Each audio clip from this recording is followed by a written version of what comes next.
parce qu'Antoine Léaumont l'a très bien expliqué, il y avait un risque effectivement que le gouvernement, que la confiance ne soit pas accordée au gouvernement. Mais moi, je ne vais pas vous raconter des sornettes, c'est une réalité. Et dans l'urgence dans laquelle on est, notamment vis-à-vis des concitoyens, moi j'analyse cette nouvelle ensemble. D'abord, en tant que modem, je suis ravi qu'elle ressemble à ça, parce que ça ressemble à de la proportionnelle. Donc comme on court après, nous, depuis quand même des années... Donc ça montre qu'il n'y a pas besoin de changer la règle électorale, puisque la proportionnelle existe. Peut-être qu'il faut quand même l'assurer pour que ça reste tout le temps. Mais nous, ça nous va très bien, puisque après, c'est la recherche. Et ça, on revient dans un régime parlementariste, et nous, ça nous va très très bien au modem qu'on fasse ça.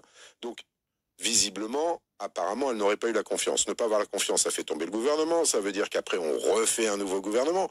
Je pense que les citoyens qui ont élu les députés cette fois-ci, tous les députés, quels qu'ils soient, tous sont aussi légitimes les uns que les autres. Je pense qu'ils ne les ont pas envoyés à l'Assemblée nationale pour que le pays ne fasse rien, ou pour que le gouvernement ne fasse rien. Plus on attend aujourd'hui, plus il sera difficile de faire, notamment la loi sur le pouvoir d'achat, qui est une urgence absolue avec l'inflation. Donc c'est un peu, moi je considère que c'est un peu, alors le terme ne vient pas de moi, il est employé par la majorité présidentielle, c'est un peu une motion de posture, la motion de... Oh, pas mal. C'est pas mal ça, hein. C'est pas mal. C'est un peu une motion de posture, parce que vous savez, qu'elle ne sera pas votée. Je suis même pas sûr que l'ensemble des députés de la NUP la votent. On verra ça cet après-midi. Et quand même, le but aujourd'hui, ce que nous ont demandé les Français, c'est qu'on arrive à travailler ensemble. Donc si on arrive à vous tendre la main, pourquoi dans son discours de politique... Non mais je termine. Dans son discours de politique générale, la Première ministre vous a quand même tendu la main. Moi j'y étais.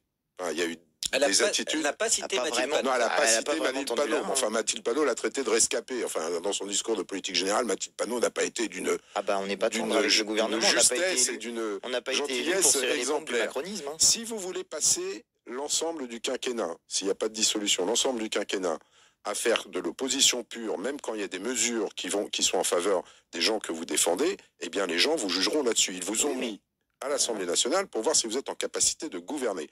Pour l'instant, ça n'en prend pas le chemin. Alors, Louise Ragnel.